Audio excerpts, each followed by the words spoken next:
capítulo 1 de Lucas. Voy a leer a partir del verso 67, que es la parte que vimos la semana pasada.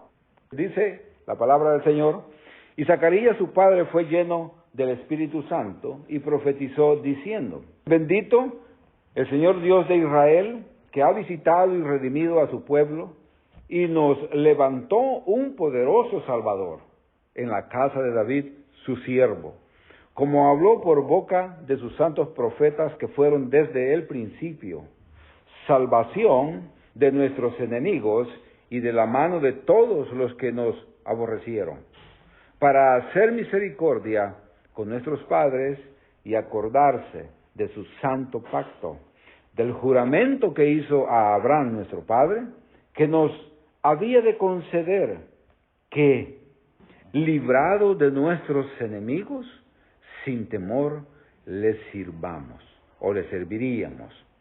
El verso 75 dice que le serviríamos en santidad y en justicia delante de Él todos los días.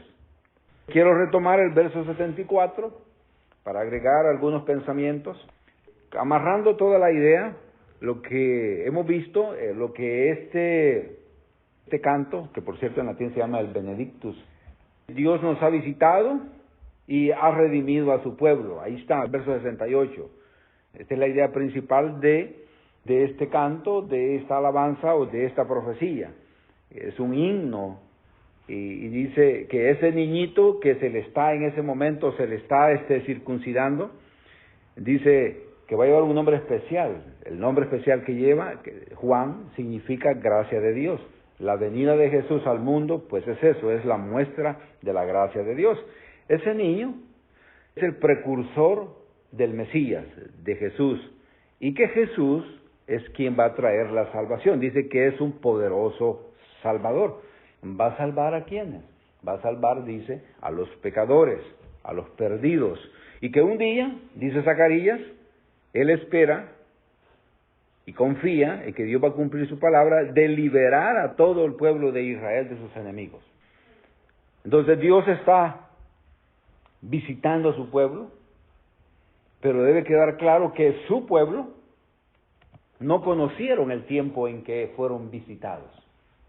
El mismo Evangelio de Lucas, en el verso 44, el capítulo 19, verso 44, dice, hablando de la visitación del Mesías, de cómo el pueblo no lo conoció, hablando del pueblo de Israel, dice, y te derribarán a tierra y a tus hijos dentro de ti, y no dejarán en ti piedra sobre piedra, por cuanto no conociste el tiempo de tu visitación.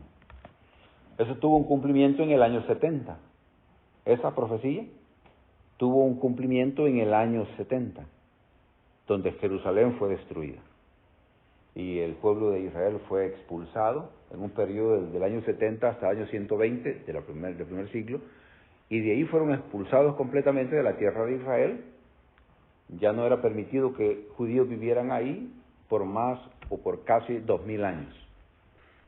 Todo por no haber conocido el tiempo de su visitación. Entonces Zacarías toma literalmente los pactos del Antiguo Testamento y las promesas del Antiguo Testamento con Israel, esperando que eso se cumpla. Es lo que dice el verso 72 y 73, eso es lo que él quiere. Entonces Dios ha rescatado a sus hijos de la mano de sus enemigos, pero eso únicamente es posible a través de Jesús. Por eso hablábamos de que nosotros, la iglesia, somos pueblo de Dios. La Biblia dice pueblo de Dios, pero debemos entender que el pueblo de Dios, Israel, es diferente al pueblo de Dios que es la iglesia. No somos lo mismo. Israel no es la iglesia, eso tiene que quedar bien claro. La iglesia, que es el pueblo de Dios, está compuesto por israelitas y por gentiles. Ahora, Dios nos salva, sí, pero no para que crezca nuestro orgullo. Es decir, para que nosotros nos sintamos más que aquellos. Dios me salvó a mí, entonces nosotros hoy somos el pueblo de Dios, ya no es Israel. No, Dios no nos salvó para eso. Dios no nos salvó para que menospreciáramos al pueblo de Israel. Dios nos salvó para que vivamos enfocados en Él, para que le sirvamos a Él. Y dice que lo hagamos en santidad y en justicia. no para que nos concentremos en nosotros. Dios dice que quiere que le sirvamos todos los días. Toda nuestra vida debe reflejar que hemos sido salvados. Entonces debemos entender que esta idea que presenta Zacarías de ser salvados de la mano de nuestros enemigos y de la mano de los que nos aborrecieron, no es una idea nueva, esa está sacada específicamente del Antiguo Testamento. Eso está en el Éxodo, es exactamente lo que pasó en el Éxodo. En el Éxodo, el pueblo de Israel servía como esclavos al faraón. Y el faraón no solo los esclavizó, sino que hizo que ellos con temor le sirvieran. El faraón era, en el Éxodo, el enemigo de Israel, el que los atemorizaba. Pero Dios, en su misericordia, destruyó al faraón, el enemigo de Israel, y Dios liberó al pueblo de Israel de la mano del faraón. Dios sacó de la esclavitud de Egipto a su pueblo, pero ¿para qué? ¿Para qué lo hizo? Dice el Antiguo Testamento que los liberó para que le sirvieran. ¿Y cómo le iban a servir? En santidad también. Es exactamente lo que Zacarías toma. Zacarías toma eso y en el verso 75 dice, en santidad y en justicia delante de él todos los días le sirvo. Es decir, lo mismo que pasó con Israel allá es lo que Zacarías toma, pero ahora aplica para la iglesia también. Aplica para nosotros. Si nosotros queremos establecer una relación con Dios, servirle a Dios. Servirle significa vivir enfocado en Él. No significa predicar, no significa dar una clase, no significa diezmar, no significa ofrendar, no significa ir a evangelizar. Esas son cosas que hay que hacer porque somos cristianos. Punto. Pero servirle a Él significa vivir enfocados en Él. Donde Él es lo más importante en nuestra vida. Donde Él no ocupa nada más el tiempo que me sobra de la semana, sino lo más importante dentro de la semana, dentro de mi vida es Él. Eso es lo que se refiere cuando dice vivir para Él. Y dice vivir y servirle sin temor. Entonces, uno de los más grandes beneficios que el pueblo de Dios obtiene al ser salvados es que cuando Dios nos libera, Dios nos santifica. Nadie que crea que Dios lo salvó puede decir que no está santificado. La santificación viene pegado, unido a la salvación misma. Entonces, la santificación es el formato o la capacidad que recibimos de Dios para vivir una vida santa, en justicia, agradable a Él. Es decir, que ningún hijo de Dios puede decir lo que el mundo dice. ¿Y usted por qué hizo eso, hermano? Es que la carne es débil. Ya no podemos decir eso. Porque hemos sido preparados, formateados en la santificación para vivir una vida santa, en justicia, delante de Él. Ya no tenemos excusas. Ahora, ¿tenemos un pleito? Sí, claro. No estoy diciendo de que es fácil.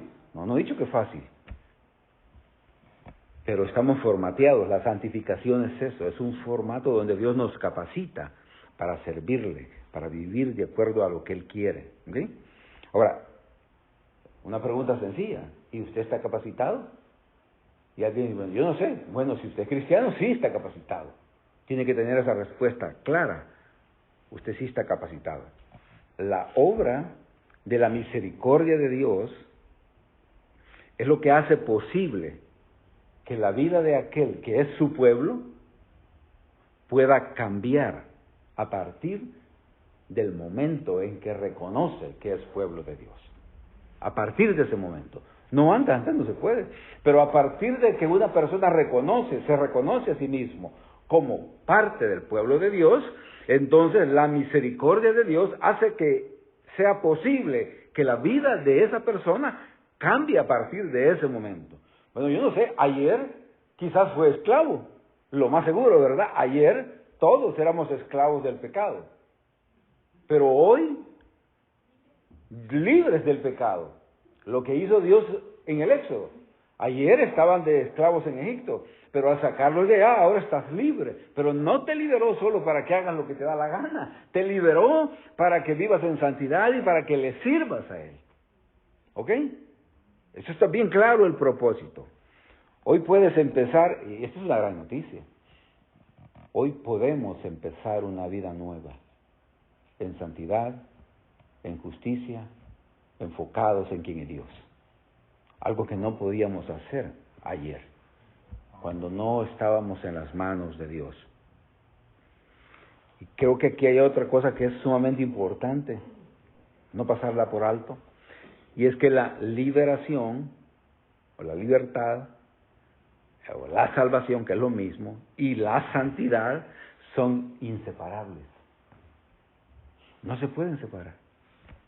Si alguien pretende separar la santidad de la salvación, no ha entendido el mensaje del Evangelio. Porque nosotros somos capacitados en la salvación para la santidad. Eso es inseparable. Por eso es que Dios nos libera de los enemigos. Y dice que nos libera para eso, para vivir, para servirle a Dios en santidad delante de Él. Y dice todos los días de nuestra vida, todos los días. Todos los días. Y la palabra santidad involucra otra verdad bíblica. Cuando Dios nos santifica, el hecho de que hoy tenemos la posibilidad de comenzar una nueva vida, a eso la Biblia le llama que en el momento de que nosotros recibimos la santificación de Dios, que nos reconocemos como hijos de Dios, como salvados por Él, como redimidos por Él, en ese momento Dios dice de nosotros, nueva criatura. Ahora eres nueva criatura, ayer no, hoy. Que te reconoces pueblo de Dios, ahora eres nueva criatura. Dice la Escritura que tenemos un nuevo nacimiento. Y yo siempre digo, y si va a tener las mismas mañas, ¿para qué quiere nacer de nuevo? Que no tiene sentido. No, vamos a nacer de nuevo porque somos nueva criatura. Y eso únicamente es posible a través de la santidad, a través de la santificación, que es el propósito porque Dios nos salva. No nos salva para que andemos por ahí haciendo lo que nos da la gana. Entonces es importante esto, también es importante entender que la Escritura, la Biblia dice que nosotros, los seres humanos, no solo los cristianos, pero nosotros los seres humanos, tenemos tres enemigos que siempre están ahí. Satanás, el mundo, y el tercero es el peor, nosotros mismos. Tres enemigos que en nosotros los cristianos nos estorban para poder cumplir el propósito por el que Dios nos salva, que es vivir en santidad. O sea, nosotros tenemos tres estorbos: Satanás, el mundo y nosotros mismos. Y Dios dice en su palabra, Satanás es el que gobierna el mundo. El mundo es el medio en que Satanás nos quiere meter para gobernarnos. Y nosotros mismos tenemos la carne y el ego, que son más altas que las dos torres gemelas, ¿verdad? Que es con lo que hay que trabajar, porque con Satanás ya lo puso Dios en su lugar, y con el mundo lo hago a través de ponerme en las manos de Dios. Pero yo necesito tomar acciones para colocarme en las manos de Dios. Y dice la palabra de Dios que nosotros tenemos que cuidar lo que vemos, lo que pensamos y lo que atesoramos. Tres cosas. Eso es en nosotros. Tiene que ver con nosotros. Dice Dios, cuida esto. Cuida lo que ves. Cuida tus ojos. Cuida lo que pensamos. Cuida tu mente. Cuida lo que atesoramos. Cuida tu corazón.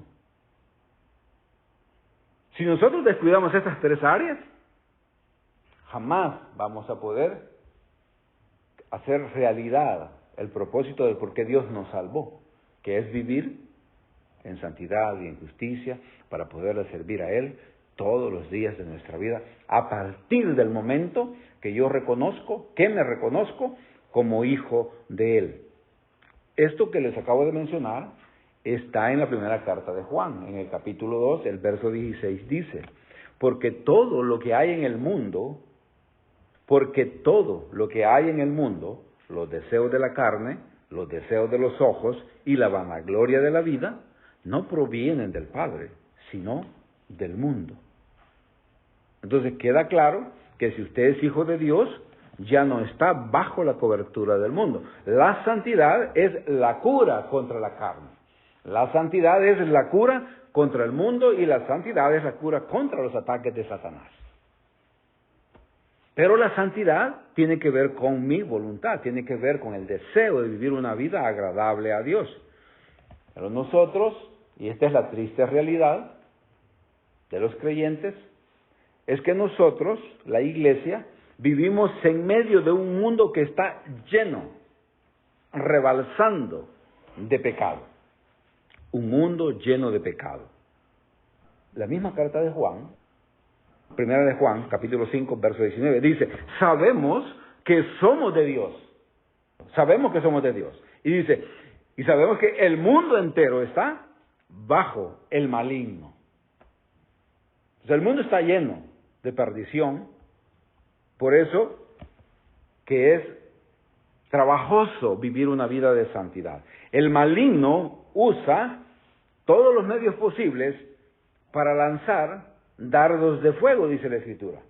Es decir, hacernos pecar, hacernos que vivamos fuera de la santidad.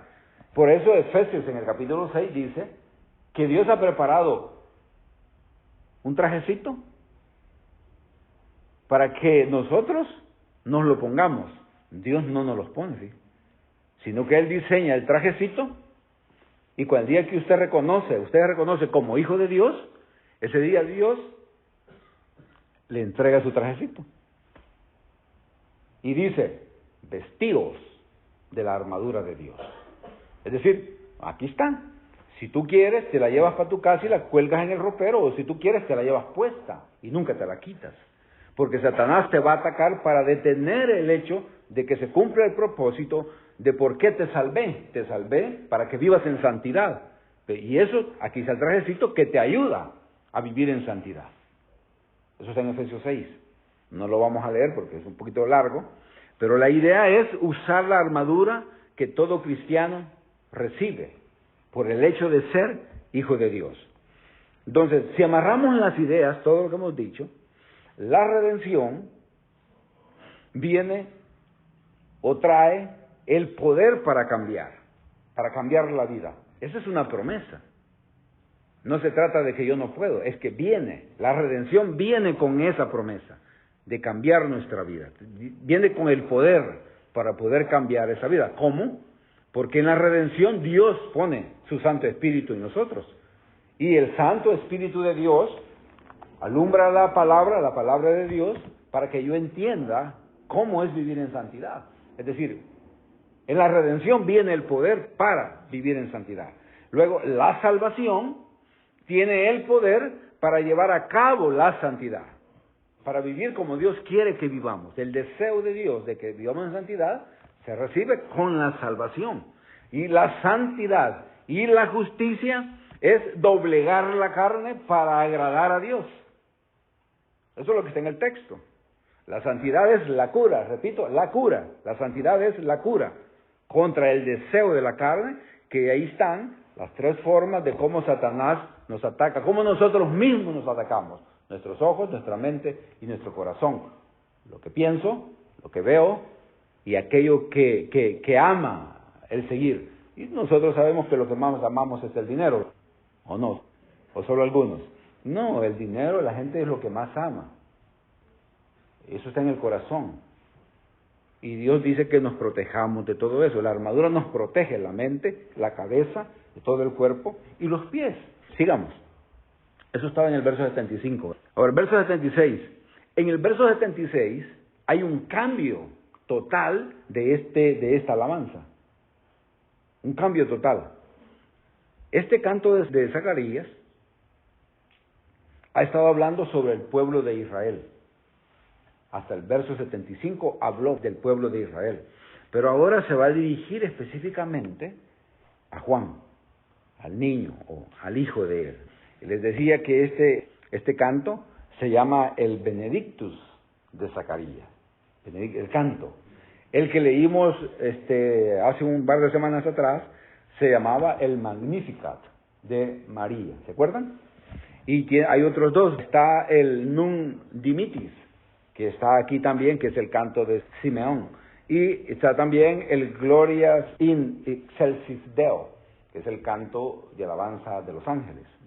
Entonces, sigamos. Entonces, a partir de ahora, de este verso 76, la profecía y el canto de Zacarías se va a dirigir hacia Juan el Bautista. Y no debemos olvidar que aquí lo que se está celebrando es la fiesta del octavo día. En este día están circuncidando a Juan. Ese es el momento donde Zacarías se ha puesto a profetizar o ha cantado a Dios. ¿Ok? Ha cantado a Dios. Dice el verso 76. Y tú, niño, vea cómo le habla a Juan. Y tú, niño, con 8 días de nacido, profeta del Altísimo serás llamado, porque irás delante de la presencia del Señor para preparar sus caminos. O sea, Zacarías dice, tú, niño, hijo, y esa misma palabra que él utiliza en griego, la misma palabra esta, paidion, significa siervo también. Entonces, él se refiere a Juan, a su hijo, como siervo. Entonces, el propósito del nacimiento de Juan el Bautista es bien específico, bien específico. Dice, es preparar, dice el texto, preparar el camino del Señor, preparar sus caminos. Y ya sabemos, si alguien preguntara, ¿y los caminos de quién? Dice, sus caminos. Y todos sabemos que se refiere al camino que el Mesías, que Jesús iba a recorrer. Entonces, todo es una referencia a Jesús como el Señor. Y esto es lo que la Biblia dice, Jesús es el Señor. A él se refiere completamente el texto. Verso 77 dice, para dar conocimiento de salvación a su pueblo, para perdón de sus pecados. Hablando específicamente de ese momento, el pueblo la gente que estaba alrededor, iba a oír que ahora la salvación era posible. Iba a dar conocimiento de eso. Ahora el pueblo iba a escuchar que sus pecados iban a poder ser perdonados. Pregunta obligatoria, ¿cómo iba a pasar esto? ¿Cómo es que iba a pasar esto? Y dice el verso 78, responde esa pregunta. Por la entrañable misericordia de nuestro Dios, con que nos visitó desde lo alto la aurora. Fíjese que el verso aclara y declara que la encarnación de Jesús, la encarnación del Hijo Eterno de Dios, fue únicamente por pura gracia. No nació porque alguien oró para que naciera. El nacimiento de Jesús fue por pura gracia, dice aquí, por la entrañable misericordia de nuestro Dios. Nadie movió a Dios para que mandara a su Hijo. Nadie movió a Jesús para que viniera. Es por pura gracia. Desde la llegada del Señor Jesús fue pura misericordia del Señor.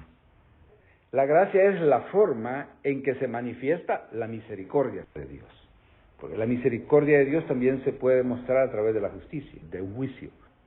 Pero en este caso, la gracia es la manera en que se demostró o se materializó la misericordia de Dios. La redención, que es el pago, si todo es por pura misericordia, entonces la redención, que fue a lo que vino, a pagar nuestra deuda, entonces también es por pura gracia. La redención también es por pura gracia.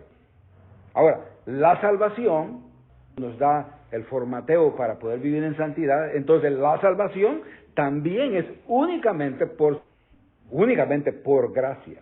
No podemos hacer nada. De su venida, el pago, la salvación y la santidad descansan únicamente en la gracia de Él. Y en su llegada, su encarnación, tienen otro propósito bien específico. Verso 79, mire el propósito de la llegada de nuestro Señor, de la encarnación. Dice verso 79, que Él vino para dar luz a los que habitan en tinieblas y en sombra de muerte, para encaminar nuestros pies por camino de paz.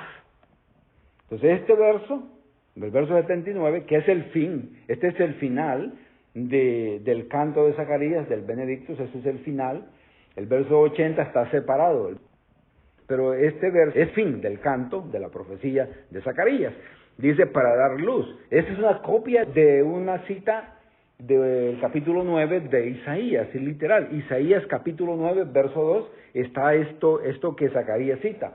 Por eso yo les decía al principio, Zacarías toma los pactos, las promesas del Antiguo Testamento y las coloca en su canto para hablar proféticamente de los eventos que venían hacia el futuro, comenzando por el nacimiento de Jesús, que todavía no había nacido ahí, pero luego la destrucción de Jerusalén en el año 70, y luego la inclusión de todos los pueblos para poder ser perdonados. Y aquí dice que la razón, ¿por qué es la razón? Déjeme leerle lo que dice Isaías capítulo 9. En el verso 2, donde está este verso, la copia de este verso, la cita paralela de este verso, dice verso 2 de Isaías 9, el pueblo que andaba en tinieblas vio gran luz. Los que moraban en tierra de sombra de muerte, luz resplandeció sobre ellos. Exactamente lo que dice Zacarías. Ahora una pregunta, ¿qué pueblo vivía en sombra de muerte? ¿Qué pueblo andaba en tinieblas? ¿Solo Israel? No, todos los seres humanos estábamos en tinieblas. El mundo entero bajo el control de Satanás, tratando de gobernarnos. Entonces esta profecía abarca a todo el mundo. Esta profecía abarca a todo, la profecía de Isaías 9:2 abarca a todo el mundo, que se hizo realidad en el nacimiento de Jesús. Entonces, abarca a todo el mundo, aunque la profecía se desarrolló específicamente en Israel, pero, repito, es una profecía que incluye a los gentiles. Por eso le llamamos a la iglesia el pueblo de Dios, formado por gentiles y israelitas. Entonces, una vez más, la salvación de Dios, que Dios nos da, tiene el poder para provocar cambios en su pueblo. ¿Por qué? Porque Él nos saca de las tinieblas a la luz. Y dice el texto, mire cómo dice, para encaminar nuestros pies por camino de paz. Dios va, Jesús, Él nos va a guiar, Él va a guiar nuestros pasos hacia Él. Eso es lo que el texto dice. Jesús va a guiar nuestros pasos hacia Él. ¿Y cómo hace eso Jesús? ¿Cómo hace eso? Con su vida, con su sacrificio, con su llegada, con su muerte. Pero es únicamente a través de Él. No hay otra manera de que nuestros pasos puedan ser conducidos hacia Él, únicamente a través de Jesús. Y esta expresión que aparece aquí, camino de paz, dice nuestros pies por camino de paz, la parte final del verso, camino de paz. ¿Dónde nosotros podemos encontrar un camino de paz? Únicamente cuando ese camino de paz va hacia Él. A eso se le llama, en teología, se le llama reconciliación, paz con Dios. Y esa paz con Dios, que es la reconciliación, solo es posible a través de Jesús. Cuando Jesús murió en la cruz del Calvario, ahí se estableció nuestra reconciliación. En ese momento podemos tener paz con Dios. Y esa paz, repito, solo es posible a través de Jesús. Solo en nuestro Señor Jesús podemos tener la reconciliación con el Padre. De lo contrario, sin Jesús, nosotros éramos enemigos de Dios a causa del pecado. ¿Y el pecado qué es? La muestra de vivir en tinieblas. La muestra de vivir en un mundo lleno de oscuridad. Alguien podría preguntar, bueno, pero ¿qué necesidad hay de que Dios me reconcilie con Él? Y la respuesta está en el texto, porque nosotros vivíamos en tinieblas, debemos entender eso. El ser humano vive en tinieblas sin Él, como todos los que no creen. Todos los que no creen en Jesús viven en tinieblas de acuerdo a lo que la Biblia dice. Todos nosotros sin Jesús vivíamos en sombra de muerte, como todos los que no creen en Jesús. Pero a través de Jesús, cuando Jesús llegó, entonces llegó la luz que resplandece en medio de la oscuridad.